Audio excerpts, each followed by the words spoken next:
Om Shanti. Om Shanti. Om Shanti. Om Shanti à vous qui regardez cette vidéo. Bienvenue. Bienvenue pour ce moment partagé. Alors aujourd'hui, il y a un sujet qui vous occupe et qui m'occupe et que je trouve très important. C'est le sujet de pourquoi se transformer. Pourquoi se transformer? Pour quelles raisons?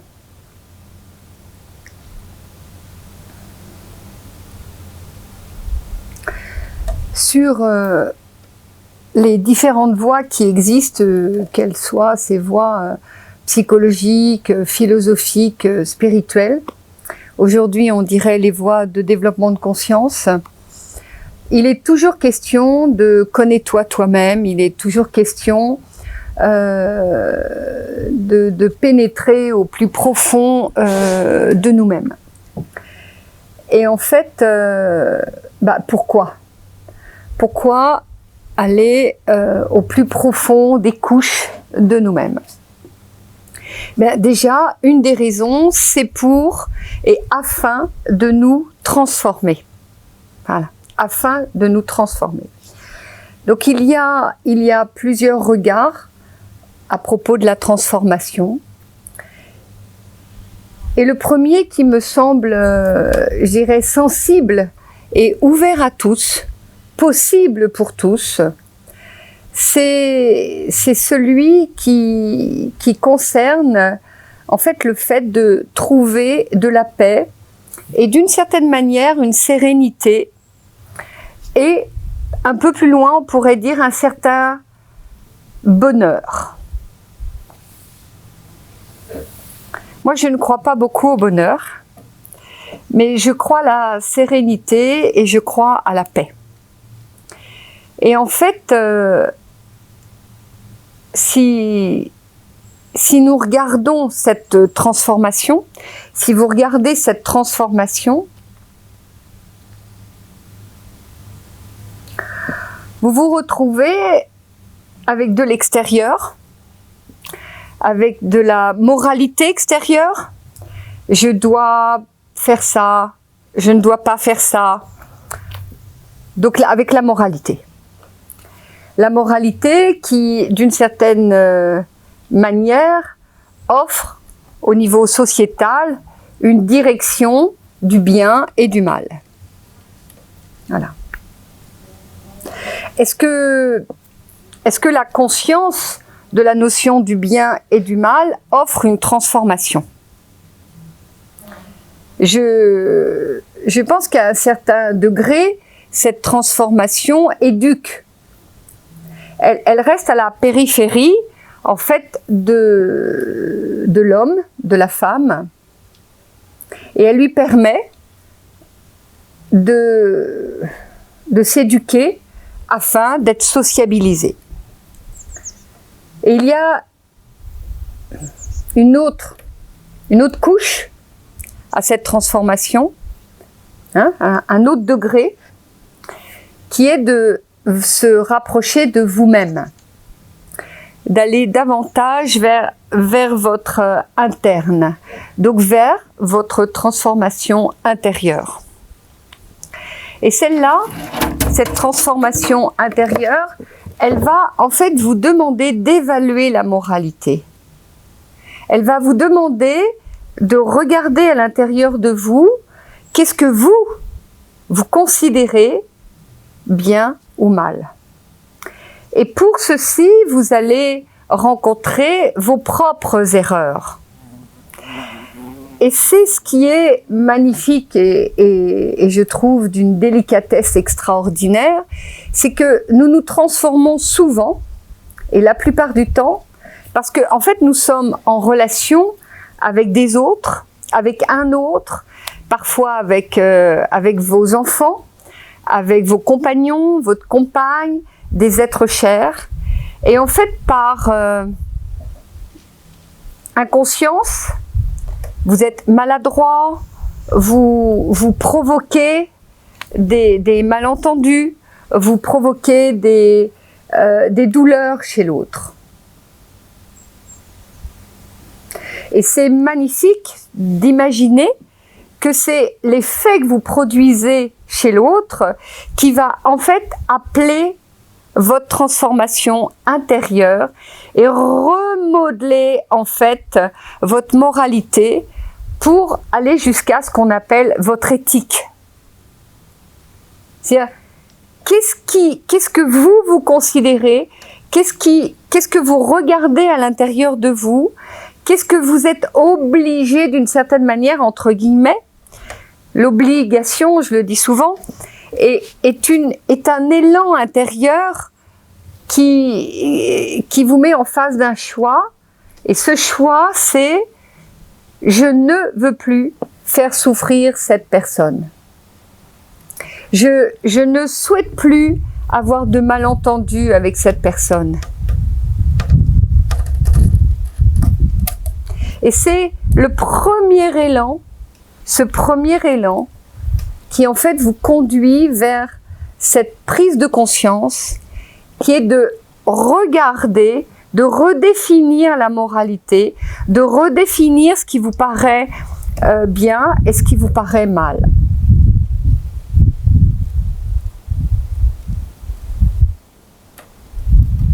Donc le mouvement, d'une certaine manière, de votre existence, le mouvement de votre incarnation, presque intrinsèquement vous habitez la transformation parce que vous avez cette interrelation et cette interaction avec des personnes qui vous sont chères. Voilà. On va faire une petite pause parce que je crois qu'il y a beaucoup de vent. Donc nous allons laisser passer le vent et je reviens vers vous pour la suite. Om Shanti. Il y a du vent. Il y a beaucoup de vent. Om, à tout de suite, à tout de suite. Om. Om Shanti. Donc nous reprenons. Le vent est passé. Il nous a salués, il est passé. Donc je reprends sur le thème de pourquoi se transformer. Donc la continuité de pourquoi se transformer, et que si vous êtes sur une voie de développement de conscience, une voie où vous souhaitez, espérez expanser votre conscience, ça signifie que vous êtes sur cette lignée actuelle qui connaît cette expansion au niveau de la connaissance liée à la science quantique qu'on est en train de découvrir. Et la science quantique, en fait, révèle ce que les sages, les chamans, je veux dire, ont expérimenté à l'intérieur d'eux. Donc en fait, ce qui est intéressant dans ce que je suis en train de vous partager, c'est que pour qu'ils puissent avoir accès à ces éléments, ces sages, ces chamans, ces êtres éveillés, en fait, sont passés par la transformation. Et pour quelle raison? Pour quelle raison? Ben, je viens de le dire. Dans ce que je suis en train de dire, vous avez la réponse. C'est-à-dire que l'univers est constamment en transformation. Il est constamment dans un réajustement, une adaptation, un réajustement créateur. C'est ce que disent les gestaltistes. Ils appellent les réajustements créateurs. Et en fait, la nature qui nous entoure, l'univers qui nous entoure, est constamment en train de se transformer, d'aller sur cette voie, de se réajuster avec créativité. Donc en fait, nous pourrions, vous pourriez transformer le mot se transformer par je vais sur cette voie, vous allez sur cette voie. Et cette voie, en fait, de vous réajuster avec créativité. Donc c'est-à-dire trouver des passages aux impasses qui vous occupent, soit extérieurement, comme j'étais en train de le dire, par rapport à des relations, soit intérieurement, à la rencontre de vos propres impasses. Voilà.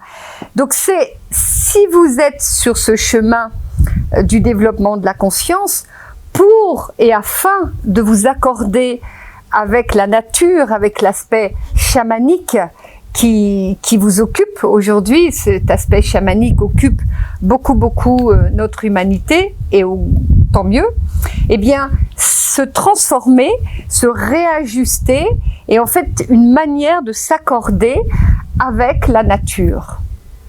Donc ça, c'est un premier élément. De la même manière que, comme précédemment, là, je le partageais, c'est-à-dire, vous avez heurté une personne, cette personne vous touche dans vos sentiments, dans votre émotion, et vous souhaitez donc vous transformer. Eh bien, l'eau, le cours d'eau, va rencontrer un gros caillou, et le cours d'eau, par lui-même, en fait, va contourner le gros caillou et va donner un petit ruisseau.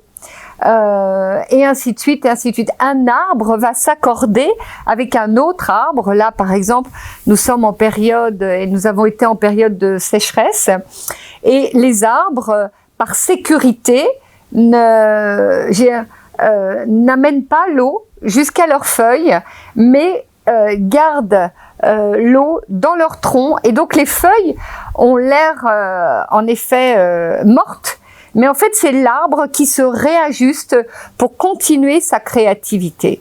Voilà, donc c'est un élément qui est important. Je dis un élément parce que c'est une des valeurs du chemin qui compose le souhait de s'expanser. C'est une valeur interne de reconnaître que nous avons cette capacité et qu'intrinsèquement, cette capacité est inscrite à l'intérieur de nous. Donc se transformer, en fait, n'est pas si difficile. Ça fait partie en harmonie, en équilibre des lois de la nature, et nous faisons partie de cette nature. Voilà. Donc ça, c'est un premier élément que je souhaitais vous partager. Un autre élément qui est important, c'est se transformer parce que vous avez déjà conscience et acquis dans des vies passées la voie de la transformation. Vous avez déjà cheminé sur cette voie. Et donc vous revenez avec cette force interne, avec cette capacité interne, et avec aussi cette verticalité qui n'est pas à confondre avec un alignement. Vous avez une verticalité qui reconnaît la transformation, qui reconnaît la voie de la transformation. Et que vous soyez heurté, ou que vous-même vous soyez touché, sensible aux conséquences de malentendus, de heurts, ne retire pas le fait que à l'intérieur de vous, un élan presque plus fort que vous habite, et vous désirez, vous souhaitez, en fait, vous rencontrer de plus près. Donc, les couches dont je parlais tout à l'heure, en fait, vous souhaitez pénétrer à l'intérieur de vous et aller regarder votre monde interne. Et un élément qui m'occupait ce matin, et que je souhaitais vous partager, et qui n'est pas souvent abordé, ce que je vais dire n'est pas souvent abordé. Et c'est pour ça que je pense que c'est important que je vous le partage, parce que dire ce que dit tout le monde, c'est pas très intéressant. Voilà. Mais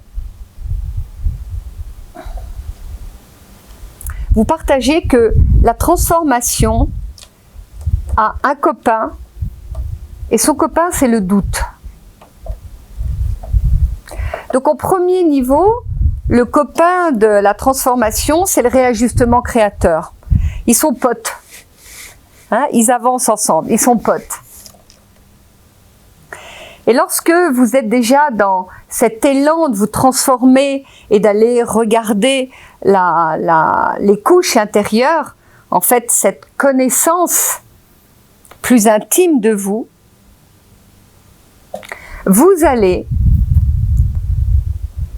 avoir un copain, et ce copain, c'est le doute. C'est pas le point d'interrogation où je m'interroge, où je me questionne. Non, c'est est-ce que c'est la bonne voie? Est-ce que ce que je fais est correct? C'est oui, mais telle écriture dit A. Oui, mais telle autre dit B. Ah oui, mais il y en a encore une troisième qui dit C. Qu'est-ce que je fais de ces trois éléments, de ces trois connaissances? Comment à l'intérieur de moi je les relie? Donc le doute est toujours le copain de la transformation. Toujours. Donc en fait, il est important à un moment de rencontrer votre doute. De la même manière que vous avez le réajustement créateur, de la même manière, vous avez le doute.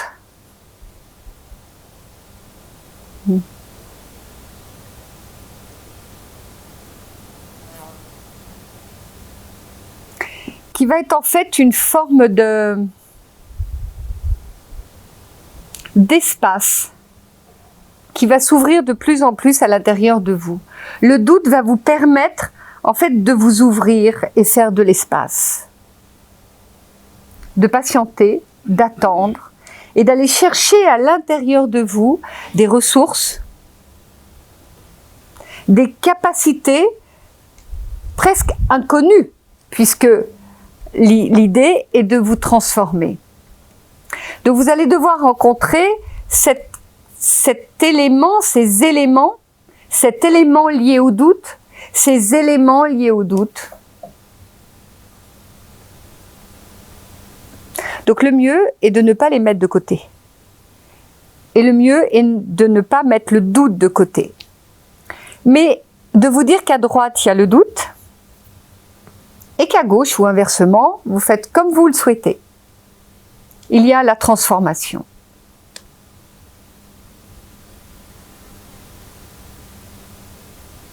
Donc pourquoi se transformer? Vous voyez bien que, en fait, la transformation va et ouvre des espaces relatifs, non? C'est-à-dire que le doute, on pourrait, dans un certain milieu social, dire « sois sûr de toi, affirme-toi, tu sais ce que tu veux ou pas, là ?» Oui, mais dans ce mouvement de transformation, si vous souhaitez aller à l'intime de vous, inévitablement, vous allez avoir avec vous, à côté de vous, en passager, le doute. Voilà, c'est ça que je voulais vous partager. Et que ce doute, j'en reparlerai un autre moment, ne vous inquiète pas, ne vous affole pas. De la même manière qu'on peut imaginer que la rivière, pendant un certain temps, en fait, elle stagne quand elle rencontre le rocher. Et puis les éléments de la nature, la pluie arrive, le vent arrive, peut-être la petite branche qui tombe arrive. Et hop, le cours d'eau se fait. Il trouve sa voie, il trouve son chemin. C'est exactement la même chose pour nous. Voilà, c'est ce que je vous souhaite. Voilà. Om Shanti, au grand plaisir. Om, Om Shanti, Om, Om, Om, Om, Om. N'hésitez pas à faire vos commentaires, n'hésitez pas à dire ce que vous avez envie de dire. Même si vous doutez un peu.